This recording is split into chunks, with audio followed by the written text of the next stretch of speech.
Hello, everybody, and welcome back to the Upside Swings and Media Draft Podcast, the podcast, The Highest Ceiling. I'm your host, Bryce Hendricks, always with the great Cooper Klein, the wonderful Stone Hansen, and we are here to talk about some more kind of depth of this class. You know, we're kind of past the most of the top guys. There might be one or two guys that we really like that we still have left to talk about, but we're kind of getting into the dog days of draft season now, and we're really trying to identify some sleeper talent. And the truth is, there's less than in past classes. Usually at this point, this is where I start to get really excited, because even though a pod might have three guys I'm really out on, it has one guy that I feel like is really under discussed. But with NIL, with all these guys going back, it's become like that less and less. So we're going to start with some bigs. We're going to have a pod on wings that are kind of this realm, and we're just kind of going to continue to pump out, do our best to make things interesting. But we're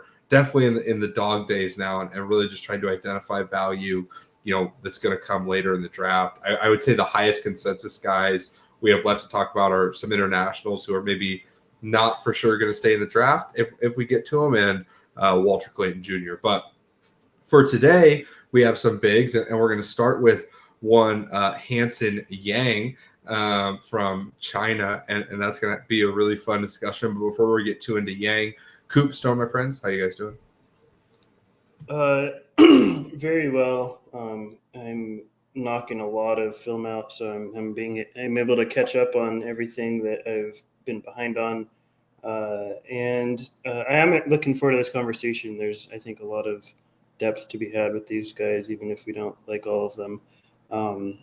But yeah, I'm good to go. Excited. You mean especially when we don't like any of them? No, I'm doing well tonight and today. I guess it's like not nighttime yet, but excited to talk about these guys, even if I don't particularly like them. I think they involve really interesting value, just like bets, and I think it's a good conversation. So if you guys are ready, we can get into the pride of China, Hansen Yang. Absolutely. Arguably the most interesting prospect to come out of China in some time, in terms of, his standing in international basketball. Yang was pretty much always playing a year up. When he was 17, he was playing U18. With 18, when it was age 18 season, and he could have been playing U18, he was playing U19. Then he spent the last 2 years also playing some with the top national team. He's been a professional now for a couple of years, and he's been on draft radars for a little bit. He is a June 26, 2005 birthday, so he's 19. He will turn 20 later this month. His rookie season will be his age 20 season. Technically, he was eligible for the draft last year, and I think a lot of people, maybe even including myself, would have argued that he probably should have just come out last year and done it that way. But he went back. He played for King Dao this year, and he had a really successful season. He did measure at the combine, and the measurements were pretty, at least fairly impressive. Maybe not crazy impressive, but measured at 7'1" without shoes, so he'll be about 7'2" with shoes. A 9'3" standing reach. 7'2" ¾ wingspan. So the wingspan is not crazy.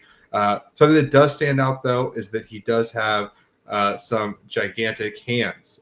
His hands are 10 by 11 1/4, and you can see that on film as well. Really, really big, strong hands. This season for Kindao, he averaged in 33 minutes a game across 53 games. He averaged 16 points, 10 rebounds, 2.8 assists, 0.9 steals, 2.7 blocks, 3.1 turnovers, 59.5 on 59.5, 28.6, 67.7 shooting splits. For a little bit more kind of advanced stats, that's a 63.6% true shooting, 10.5 offensive rebound rate, 23.5 defense rebound rate, 14% assist rate to a 19.5% turnover rate, 1.5 steal rate, 7.1 block rate with a 21.4% usage. He had a negative assist to turnover, which is not particularly good, but was overall very productive in a professional league. Now, we will have our conversations about just how high level the professional league is. What I will say for the CBA is that the CBA has a good number of former NBA players. And obviously, there's been some really legendary stories with the likes of Stephon Marbury and Jimmer Fredette going there and averaging 40 points or whatever. And there is, I would say the CBA has overall gotten better since those guys were dominating the CBA in terms of overall talent. The rules have loosened. You can now play 2 imports on the floor at a time. It actually might even be 3. I'd have to check, but I felt like there were a couple times where there were maybe 3 non-Chinese people playing, but maybe one of those guys had done the Bryce Cotton and gotten citizenship. I couldn't tell you for sure. But for the most part, most teams are playing 2 imports, generally Americans. And that has increased the overall level of the league.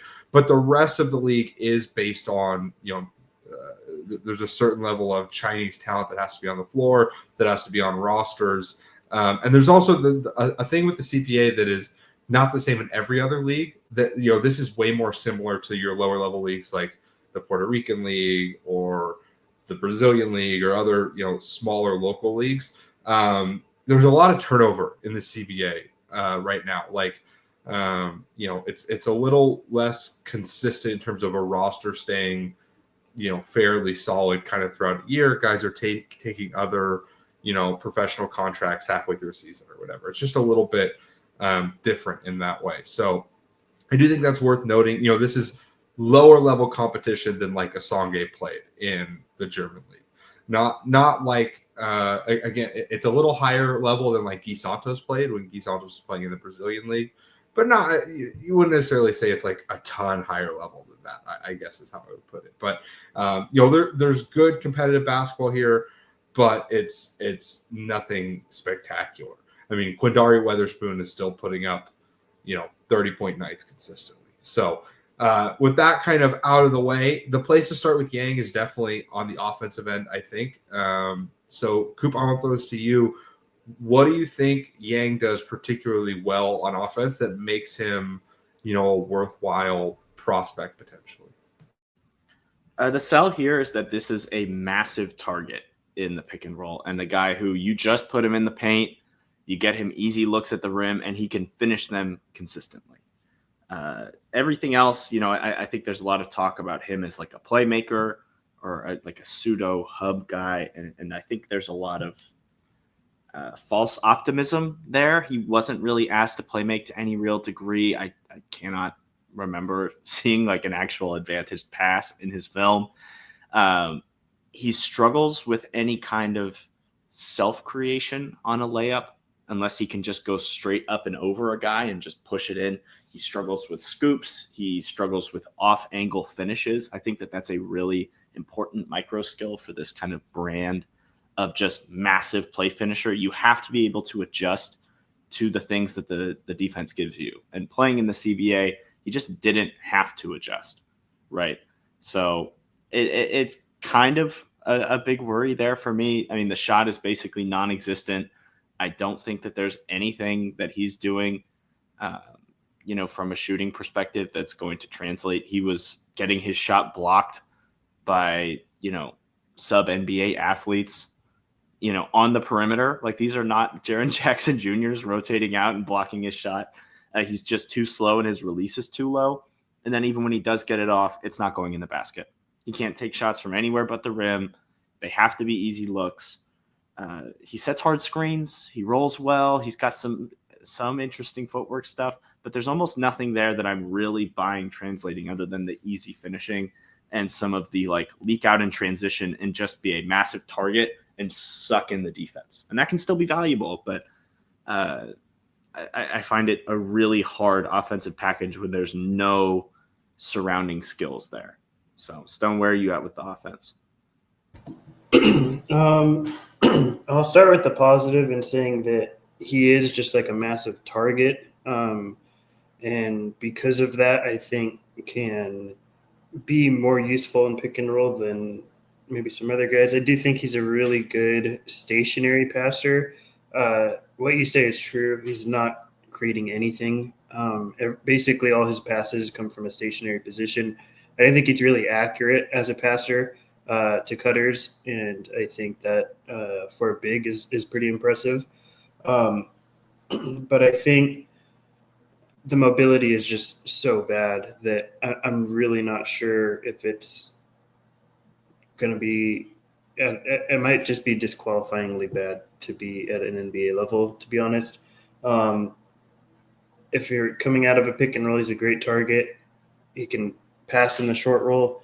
I don't know if he can roll quick enough to get to the rim at an NBA level.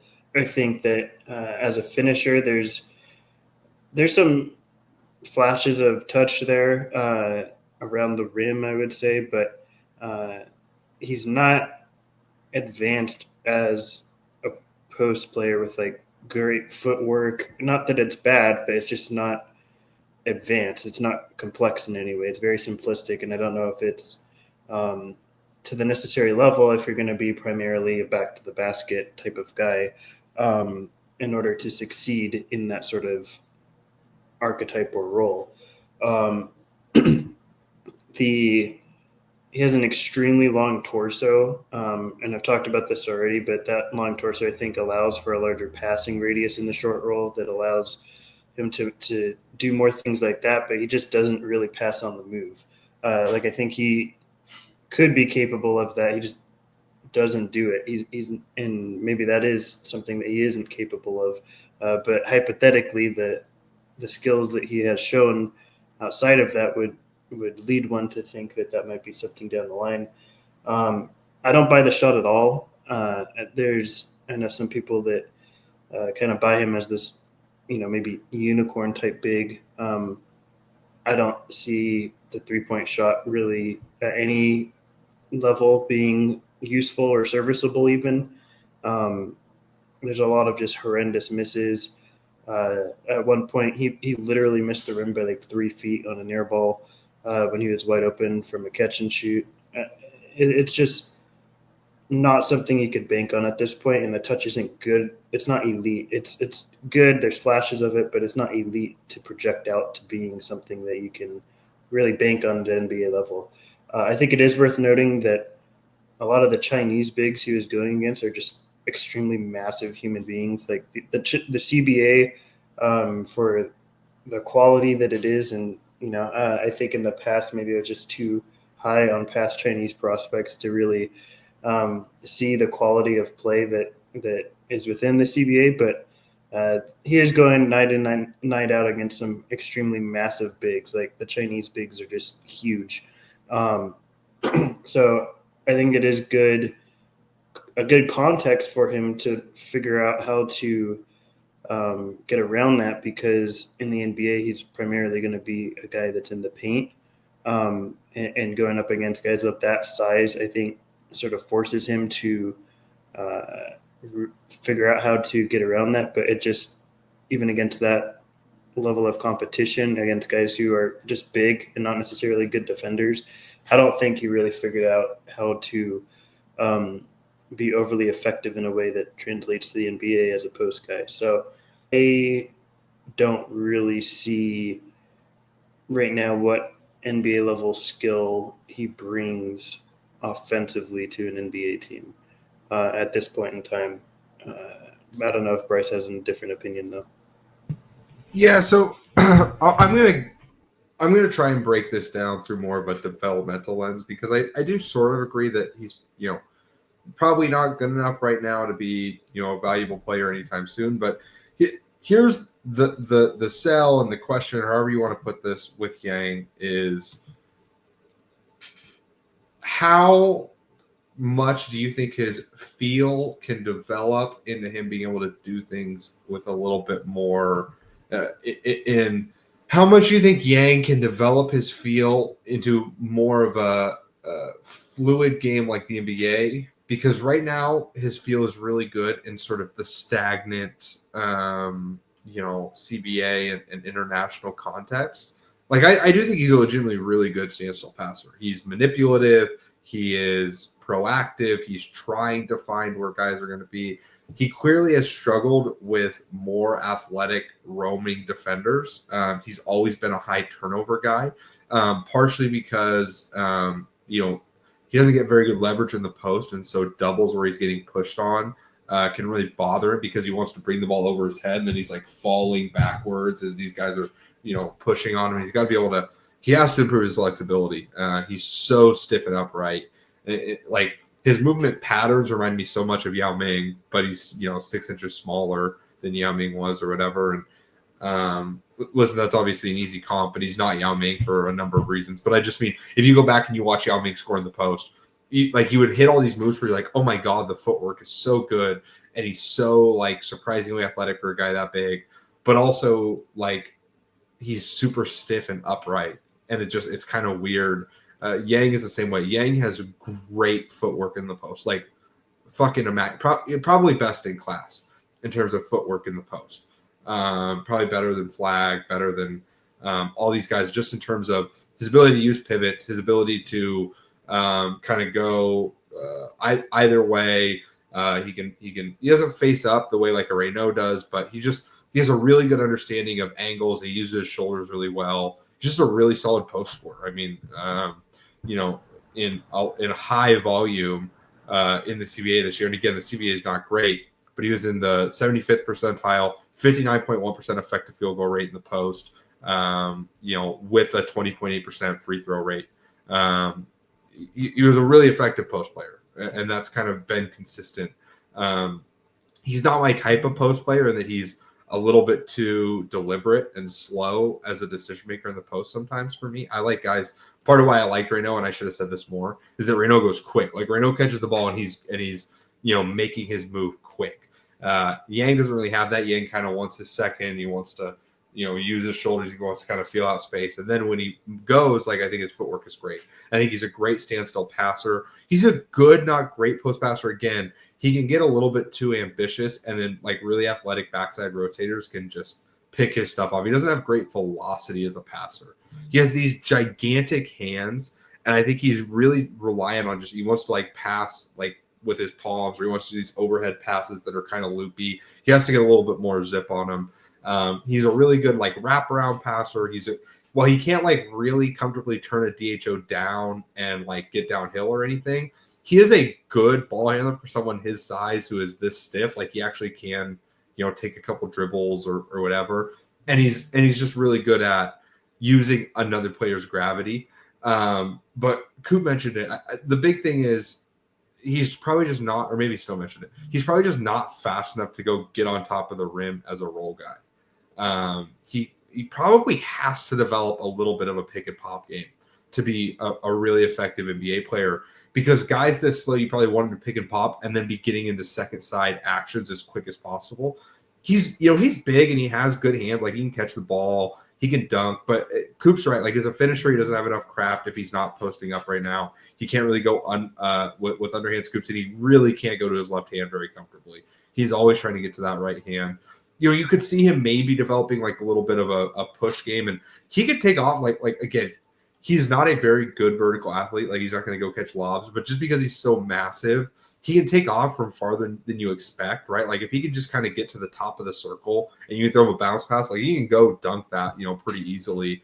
But he's not athletic. He's not going to make body contact with guys that finish. Guys between him and the rim really bother him. So the real bet here is I think he's a legitimately good passer, even though he turns the ball over a ton. I think a lot of the turnovers are good turnovers. He's trying to create high level advantages. And I think a lot of that could be toned down. A lot of his passes, the truth is, just didn't get converted. There's just not really good enough players around him a lot of the time. And the truth is, like, he wasn't playing in a great context all the time either. Both Quindari Weatherspoon and Jordan McKinney also wanted to catch the ball in the block and go to work sometimes.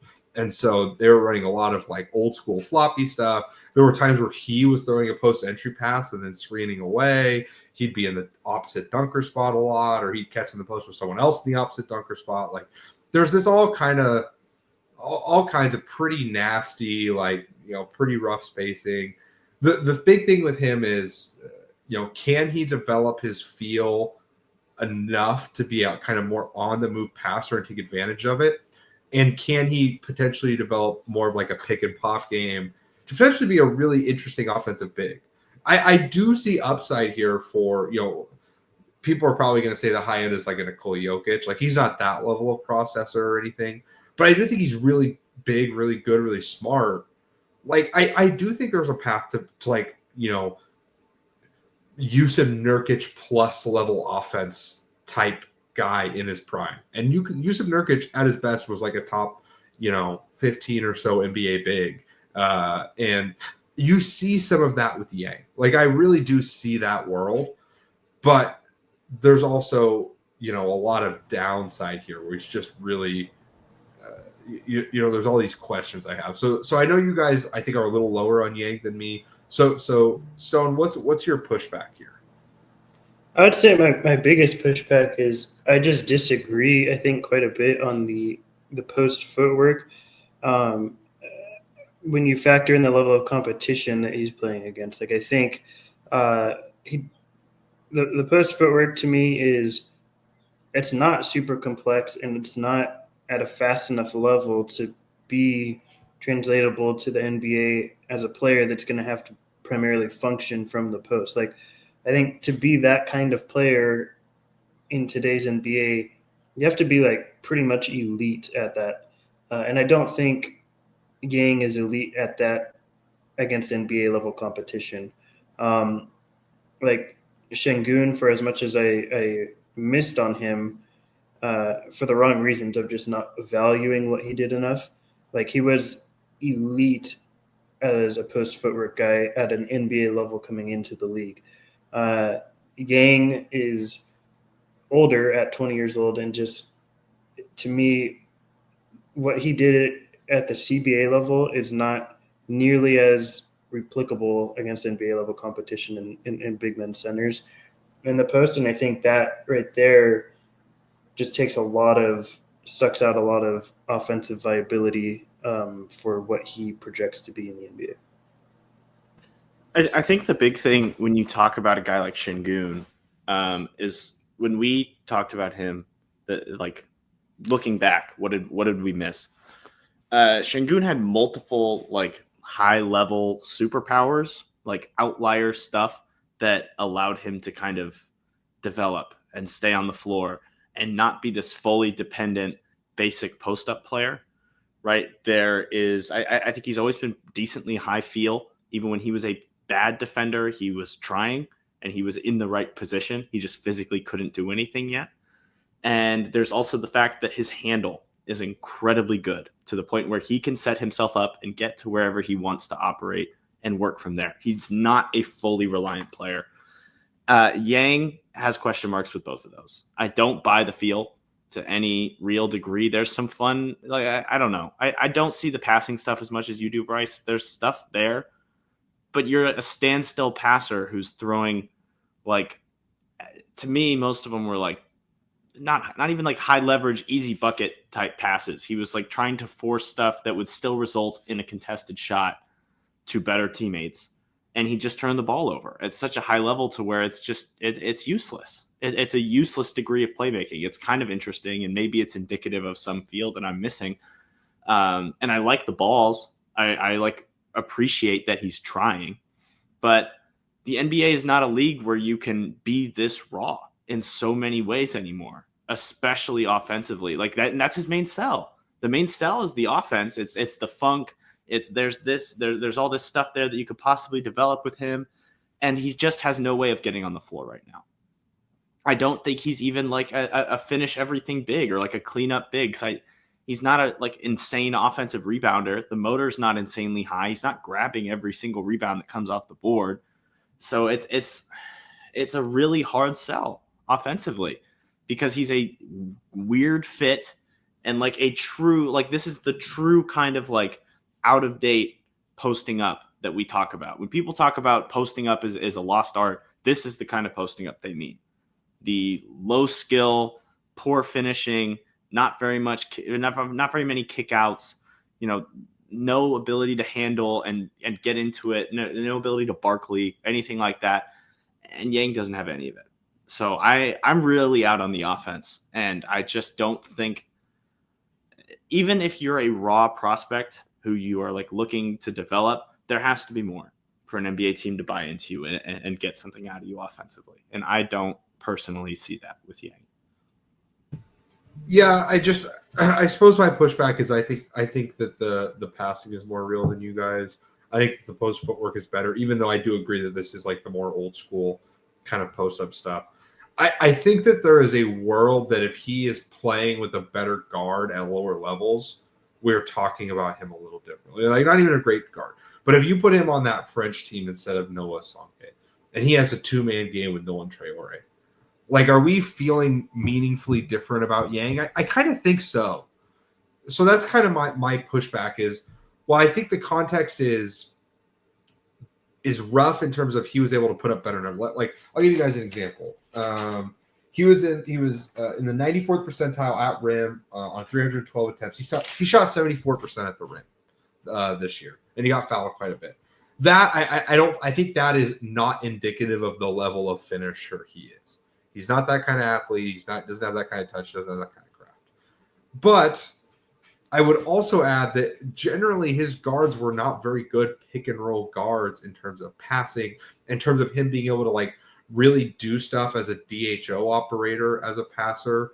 So I think there's some give and take there, right? Like I just, for me, what I'll say offensively is I would want to bet on this at least at some point in the draft, because I think that the skills are good enough and valuable enough that there is a world that if he can be a competent defensive player, that this is again like a top 15, maybe even at his best like a top 10 big in the NBA, because bigs who can actually make reads, contribute as passers, and then also again have some scoring gravity as potentially a role guy, as a scorer in the post. And I don't think the jumper is broken. Like is he likely to be a pick and pop guy? I don't know. Like, and even if he is, he's not like a good stretch big, and that like I don't think he can tack closeouts, put the ball on the floor or anything. But he's shot fine at the FIBA level here and there. I have a harder time just being out on Yang offensively than you guys. I just think guys this big with this good of processing, who also have a couple kind of special athletic tools, like again, his hands are massive, and like that gets underrated sometimes, but it just allows him to manipulate the ball in a different way than a lot of guys can as a passer and as a finisher. And he hasn't fully unlocked that yet, but there are real flashes of it. Like there are times where, he's with one hand kind of pump faking and then pulling it over and stepping through to finish on the other side of the rim. And it's like that stuff is pretty impressive and pretty real to me. He's throwing passes where he's faking a DHO. He's passing. He's like throwing a little fake pass here, and then he's spinning the ball across the floor, to a guy who curled around him. Like that stuff is legitimately good, legitimately impressive. Like I said, I think there's the right level of manipulation and intelligence. I think, I think this guy is. He's harder for me to be out on than it sounds like he is for you guys, which is fair. And I think the defense is a worry. So Stone, I'll throw this to you if you want to talk a little bit. If you want to wrap up your thoughts on the offense, go ahead. But then if you want to kind of transition us to the defense too, that's your prerogative. Yeah, to wrap up the offense, like I do think that I'm not too far off with you personally with his passing. Like I think he is a really good passer. I just think none of it right now translates to being any sort of live dribble stuff. Like I think all of it has to be schemed, or it's all dependent on having really good cutters around him.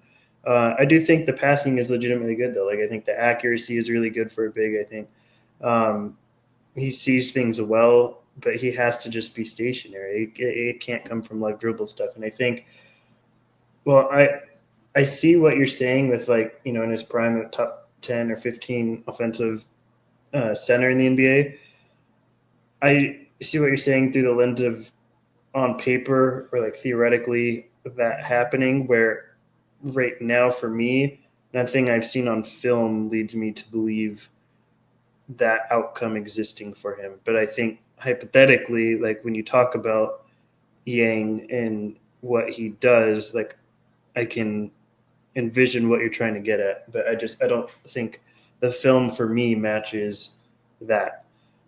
Defensively, I think that he's really good at timing his blocks and contests well, and he absolutely has to be, because he's so he's so constricted mobility wise, and not being any sort of lateral guy. And this is to be expected. If you're like, this is a normal thing. If you're that massive, you're not going to be some sort of big time athlete typically. But he's extremely stiff. Is sort of like a one effort rim protector because he doesn't really have much of a second jump. The wingspan, the wingspan, like I was like, wow, this looks like a short wingspan. I went and checked out the measurements because I'm old and I can't remember anything. He had a 1.75 wingspan, 1.75 inch plus wingspan. That I think is pretty disappointing for a guy this size. Like typically when you're 7 foot plus, you have 5+ wingspan. That's just not the case for Yang. And when you're a rim protector that can't really cover ground, you have and he has a small block radius because of it. Like if you're anchoring a defense as a center and dropping or just a rim protector in the paint, like there's not a lot of room for error when it comes to timing your blocks and contests when you have a short wingspan, when you have limited mobility. And to Yang's credit, he does really good at that at the CBA level. I think it's harder to bank on that at an NBA level, but I think it's possible for sure. But it just really limits what he can do defensively. You have to keep this guy near the rim. You can't allow for him to be schemed out from the paint. His block radius is just not huge for a guy his size to be able to swing across the paint without having the mobility to do so. His length can't necessarily erase that inability. So I think that it's plausible that he can be a plus defender in a really constricted role to the paint in a way that he also hasn't had to deal with before because he's kind of just sitting in the paint all the time in the CBA without the 3-second rule. So he's like not necessarily used to doing that. And there's probably a learning curve there, and I'm not saying he can't reach it, but I just don't buy him being an elite rim protector that I think he kind of has to be to succeed. But yeah, I don't think he has to be an elite rim protector. I think that this is the type of guy who will actually succeed on just being kind of strong and using his body. I'm with you completely that the standing reach is a little disappointing. Now, 9'3" is still good. Like that's, I think the average center standing reach is about 9'2" or 9'3". It's something like that. So it's not a small standing reach. He's still at a certain point, he's still 7'2". And I think he has the physical frame to continue to add weight and get stronger. And again, I know Stone really hates him, but like again, I think in the Yusuf Nurkic way, like I think that's his path to good defense. It's not being like some crazy rim protector in terms of his verticality, but it's being smart, being in systems that can protect him a little bit, and just being really strong and able to absorb contact consistently. And I do think like for all his athletic deficiencies and specifically the flexibility is awful. He can't sit in the stance. He can't change the direction. All that is absolutely true. The paint maneuverability is not great. He's kind of like in terms of his maneuverability and overall athleticism, I think he's really similar to Donovan Clingan. Clingan has way better timing. Is probably a slightly better vertical athlete. And it's just bigger, right? Clingan is 7'2" with like a 7'6" or 7'7" wingspan or something crazy like that. Like that's not Yang, but Yang is similarly slow in terms of his paint maneuverability. That's part of why I was kind of low on Clingan or lower than some. And I think that maybe I overrate paint maneuverability sometimes because it's something that I personally care about. But NBA teams are good enough at crashing the backside and scrambling around these centers. And the truth is, with the NBA shot clock being lower, like you have a lot less time to collapse the defense, expand out, recollapse, and re-expand out. Like if you're really getting to that, you're far into the clock, and even if you score, lots of times the defense feels like they've kind of done their job by that point. If they've made you use 22 seconds of the shot clock or something to get a bucket, and I think Yang, by being this smart and this massive, has a path to being a solid defender. And he's just really strong. And I do think he is really smart. And again, the hands are really good for rebounding. He's a really strong rebounder when he can. He really struggles to get out of area rebounds. I won't lie to you. And he struggles to box his guy out.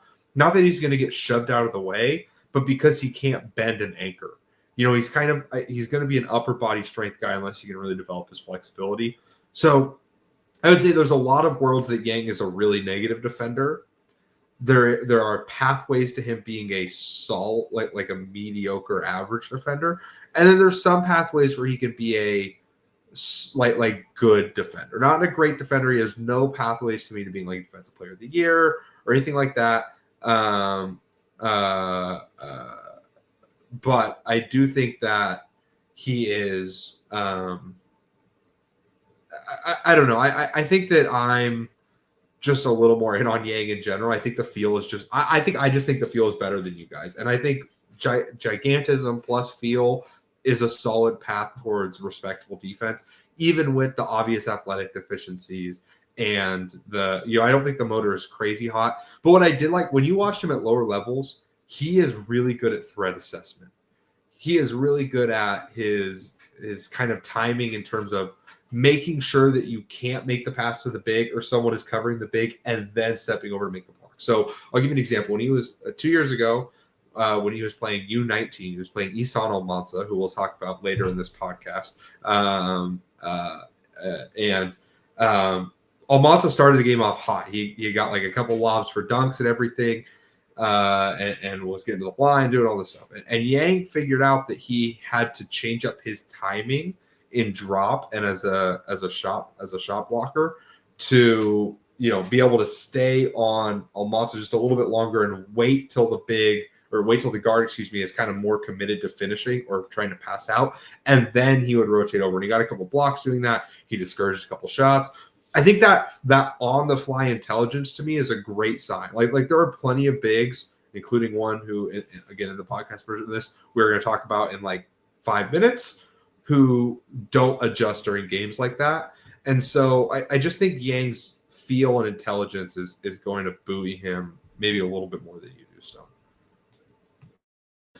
I see you're saying all these things and I'm hearing you and I'm understanding you. And then I watch him and he's just so stiff and he just can't move. And the thing about Nurkic is I think is an interesting comparison point here. As a fellow good screener, a fine roller, he can do enough with the ball in his hands, good finisher when other guys can create simple situations for him.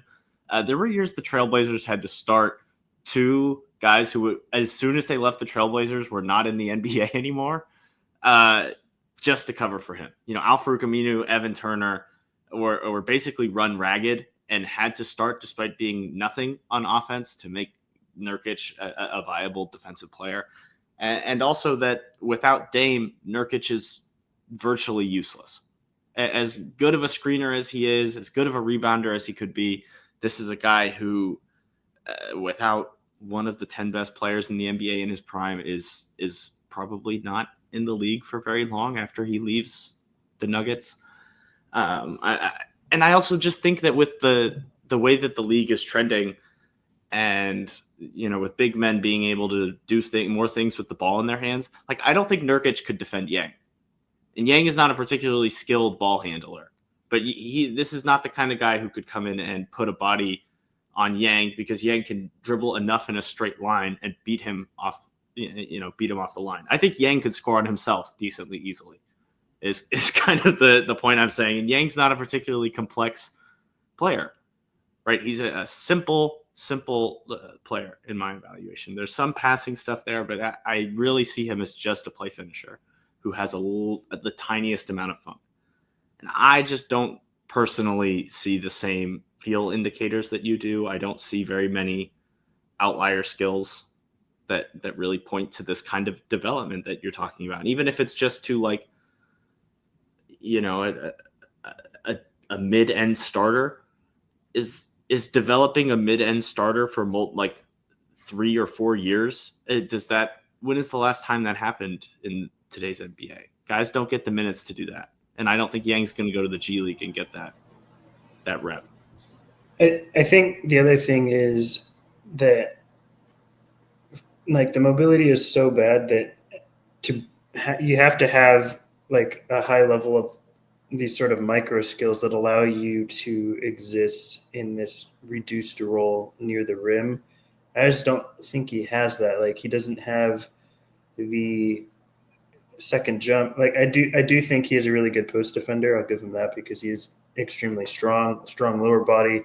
His center of gravity is really low because his torso is so long. Like I think he's good at absorbing contact, especially against these massive centers he's going against. So the post defense and maybe being a shot blocker is because he's timing it so well, but he doesn't have the sort of micro skills where I don't think he has like elite footwork defensively. I do think he has good feel for the sort of narrow space he has to be, but once you take him out of that, like I think he's just teams are going to be waiting to try and bring him out of the paint to get around him. And I think that's just an extremely difficult thing to overcome when you don't have the sort of necessary micro skills to overcome those things. And I think it's a lot of having overall, like if you guys are ready to just kind of go overall value, I think it's a lot of projection to get him to that point that the film doesn't necessarily match up to right now. And that projection leap is so far from where he is currently, in my opinion. And I don't know if I can ever project him to get to an NBA level with the athleticism that he has. Like as big of a body as he is, he's skilled, he has feel. There's certain thresholds you just have to meet as an NBA player. And I'm not currently completely sold that Yang meets them from an athletic standpoint. This is a guy that I currently on my board. I've expanded my board quite a bit at this point, but I would bring him in as a priority summer league guy for me. Or I think I definitely give him a roster spot on my summer league. Probably would not give him a 2-way contract. Maybe he can play his way into that depending on a summer league performance. But I would definitely want to get him on that team and, see how he can work alongside higher level guards and guys that I think understand their role maybe a little bit better than he had in the CBA. But definitely probably not someone that I would be drafting. Yeah, I have him as an undrafted free agent or 2-way guy, not someone who I'd want to – I mean, maybe in this draft, numerically, once you get to the late 40s, 50s, he's a better swing and better for your viewership numbers than a lot of other people that you could take would be. And if you're a team that needs a guy who maybe he can be something and can just eat up minutes, and I do think he's the kind of player who, if you have a budding, creator bet of any kind, and you just want somebody who he can run the pick and roll with and who can finish easy stuff and do the simple big man stuff that you need to amplify your star guard, then go for it. Take the swing. Just don't do it in the first round. I think he's a fine second round talent bet. Not one I would personally want to take, but I can see the rationale. Yeah, so I'm definitely higher on him than you guys. I would draft him in the second round, give him a full NBA contract. I'll be honest, he's kind of a borderline like first guy for me, honestly. I just I definitely prefer Reynaud to him because I think Reynaud is just a more confident shooter, but I honestly think that Yang might have a higher ceiling than Reynaud. I think if Yang had played 2 years of college basketball or he had played in the NBL, I think we'd be talking about it differently. I think that he was hurt by his context as much as he was helped by it, which I understand is maybe a little weird to say because he was able to kind of dominate it in some ways, and I understand all your guys' issues. I agree that I think there's a world he's a just disqualifyingly bad athlete, but there's just something about him that I don't want to put too low. Like I don't know. Like, how much do I really prefer Asa Newell to him is like a question for me. And I know Stone's going to hear that and lose his mind. But I just don't think this guy's this big who are actually competent passers, like, and can make real decisions that I think have real feel come around that often. I do think it's a fairly rare skill set. And so, if he was just a little bit smoother as an athlete, even if he wasn't actually that much more athletic, but just had a little bit more smoothness, a little bit more flexibility, or he was a better shooter right now, I'd be pretty in. But I do think he's probably going to wind up in like the mid-20s for me. We have a lot of guys coming up that I'm really not going to like. That's going to fill out my true second round. But I think he's a tier ahead of like a Kalkbrenner.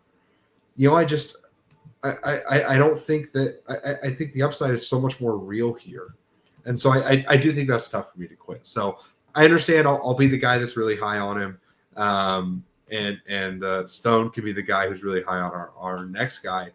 Thank you so much for listening to the Upside Swings NBA Draft Podcast here on YouTube. If you want to check out more of our stuff, you can follow us on Twitter. I refuse to call it X. You can check out our website, upsideswings.com. You can follow all of us on Twitter, subscribe here on YouTube for more content coming down the line. We'd love to hear from you. Let us know your thoughts on this pod and, our process in the comments. We'll see you next time. Thank you. Change that to your name. I'm not changing my name to Son of Baconator. I'm more of a... Oh, yours says a bust lover. I thought it said butt lover. I was like, what is... Like, I don't even understand what the joke is. After all that congratulations. Maybe I think I'm going to make my name for the next one butt lover.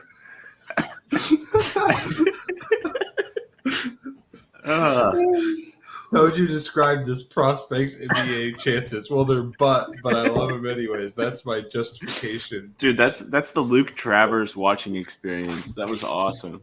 The fact that 200 people are going to probably see this conversation now is... Speaking of but, it's time to talk about the CBA. Yeah, Stone, do you have anything to say to that? Do you have anything to fight back? This is not the CBA I grew up with, man. You're right. This is better. This is better than it used to be because now they can play two Americans at once, and it's still ass.